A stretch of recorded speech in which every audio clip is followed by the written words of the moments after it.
Parole semée, parole partagée. Une émission de Marc Thomas.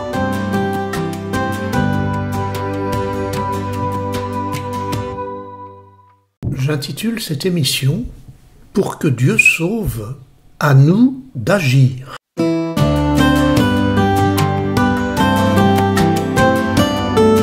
Les auditeurs ont la parole. Je vois sur le Facebook d'une amie une image avec cette prière. Aujourd'hui, je prie pour que Dieu guérisse tous ceux qui vivent dans la douleur. Amen.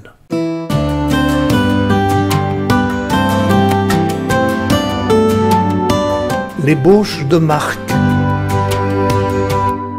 Si c'est Dieu qui guérit, si nous lui demandons de guérir et si nous attendons qu'il s'exécute, si je puis dire, pourquoi tant de malades et tant de personnes qui continuent à souffrir? Il suffit de regarder autour de nous pour nous rendre compte que Dieu ne guérit pas tous ceux et celles qui sont dans la douleur.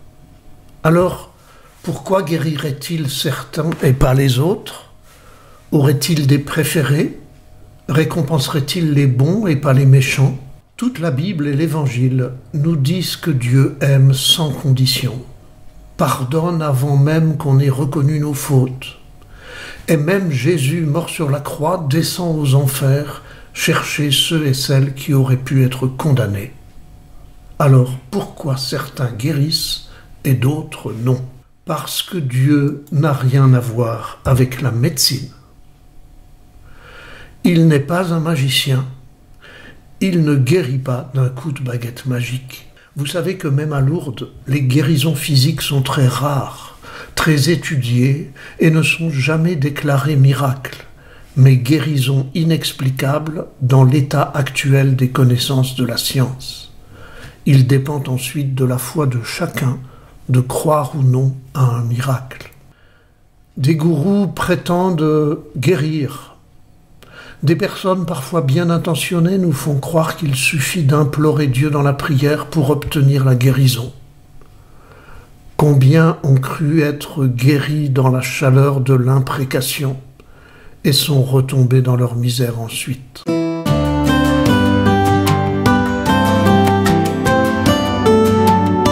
Les chemins de la foi. Bien sûr, nous pouvons crier vers Dieu notre douleur et notre désir, mais sans attendre que ce soit lui qui agisse. Nous pouvons crier vers Dieu comme un enfant crie vers son père ou sa mère quand il est en danger ou en souffrance. Ses parents peuvent bien sûr consoler et accompagner leur enfant, mais souvent, ce n'est pas eux qui peuvent les soigner. Ils doivent faire appel aux médecins, aux pompiers. De même, nous pouvons crier vers Dieu notre appel au secours, comme on appelle un être aimé et un être qui nous aime. Mais ce sont des médecins qui vont nous soigner, des proches qui vont venir nous protéger, des personnes à l'écoute qui vont nous permettre de libérer la parole. Parfois, c'est la police ou les pouvoirs publics qui vont nous protéger. Crier vers Dieu, oui, mais pour trouver dans ce cri l'élan pour nous dépasser et accompagner le malade ou le souffrant dans sa guérison ou dans sa mort. D'ailleurs, c'est Jésus lui-même qui nous dit cela, remettant à l'homme la responsabilité de prendre soin et de soigner ses proches. Nous demandons à Dieu de procurer du pain à ceux qui n'en ont pas, dans un champ de bénédicité. Or Jésus nous rappelle que c'est à nous de procurer du pain. C'est à nous de prendre soin de nos voisins. Rappelez-vous Matthieu 25, 35-46, c'est même là-dessus, sur notre devoir d'agir, que nous serons jugés.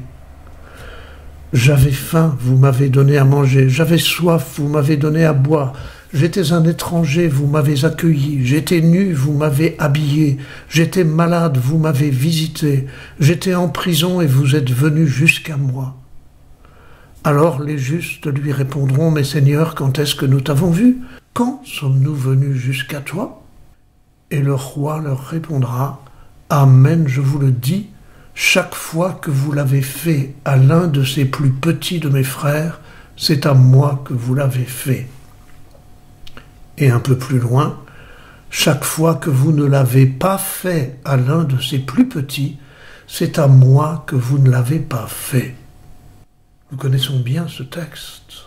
Et l'inattendu de ce texte, c'est que lorsque l'homme s'investit pour prendre soin de ses frères, en même temps, il rencontre Jésus. Et même mieux que cela, ce n'est pas Dieu qui soigne l'homme, c'est l'homme qui prend soin de l'homme, et en prenant soin de l'homme, l'homme rencontre Jésus et prend soin de Jésus.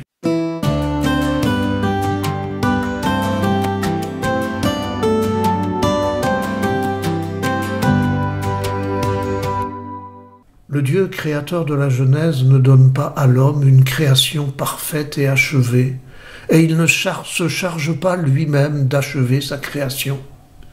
Il ne se présente pas comme celui qui va tirer les ficelles et faire tout ce que les hommes ne savent pas faire. Il se présente comme celui qui confie à l'homme la responsabilité de poursuivre la création. Dans le livre de la Genèse, Dieu les bénit et leur dit « Soyez féconds et multipliez-vous, remplissez la terre et soumettez-la.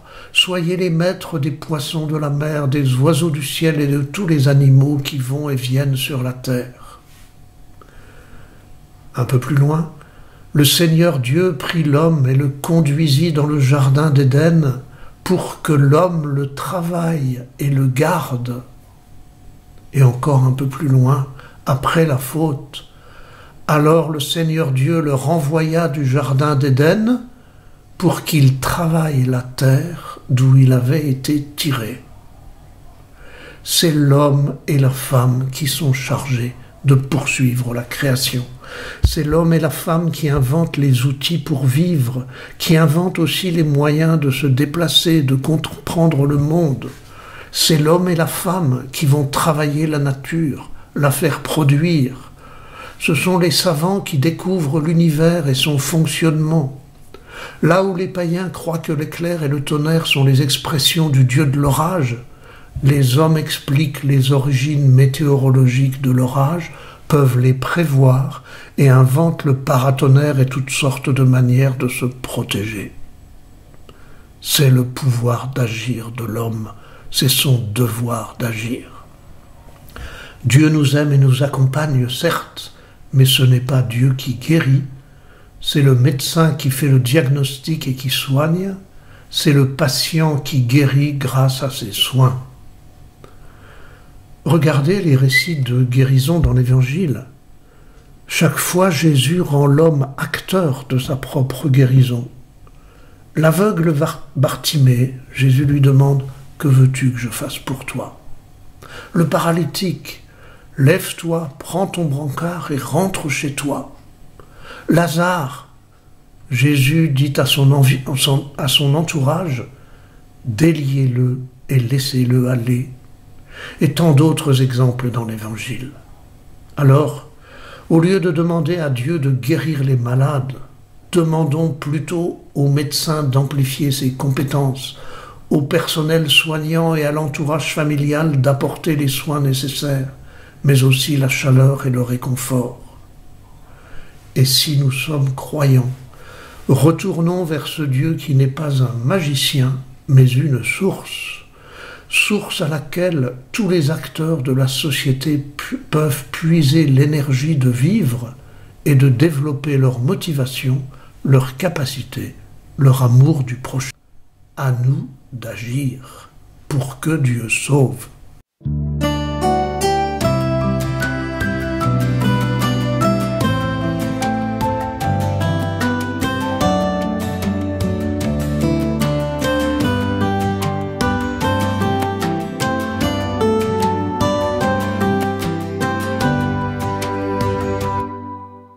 Quand Dieu utilise les boiteux, vous direz peut-être que vous n'êtes pas assez fort, pas assez doué pour prendre soin des autres, ou que vous vous trouvez trop imparfait pour pouvoir accompagner les autres, ou que tout cela est réservé à des personnes importantes, aux médecins, aux prêtres, aux humanitaires, à tous les savants, mais pas à vous qui n'avez ni pouvoir ni compétence. Alors écoutez ce qu'en dit monseigneur Jean-Baptiste Phan Minh Man, cardinal vietnamien, archevêque émérite d'Ho Chi Minh Ville.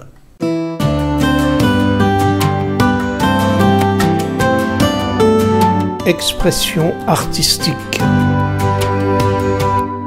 Dieu avait besoin d'un roc pour fonder son église, et bizarrement il a choisi un traître. Alors Pierre le traître se leva. Dieu avait besoin d'un témoin pour crier son message. Il a choisi un criminel. Saint Paul le criminel se leva. Dieu avait besoin d'un visage pour aller dire son amour. Il a choisi une prostituée. Marie-Madeleine, la prostituée, se leva. Dieu avait besoin d'un père pour son peuple et il a choisi un vieillard. Le vieillard Abraham se leva. Dieu avait besoin d'un porte-parole et il a choisi un timide qui bégayait. Alors Moïse le bègue se leva. Dieu avait besoin d'un chef pour conduire son peuple. Il choisit le plus petit, le plus faible. Alors le petit David se leva. Dieu avait besoin de quelqu'un pour dire aux hommes qu'il les aime. Il t'a choisi. Es-tu plus invisible que David? Es-tu plus timide que Moïse? Es-tu plus vieux qu'Abraham? Es-tu plus violent que saint Paul? Es-tu plus sale que Marie-Madeleine? Es-tu plus lâche que Pierre? Même si c'était le cas, Dieu t'a choisi et sa puissance se déploie dans ta faiblesse. C'est sa méthode depuis toujours.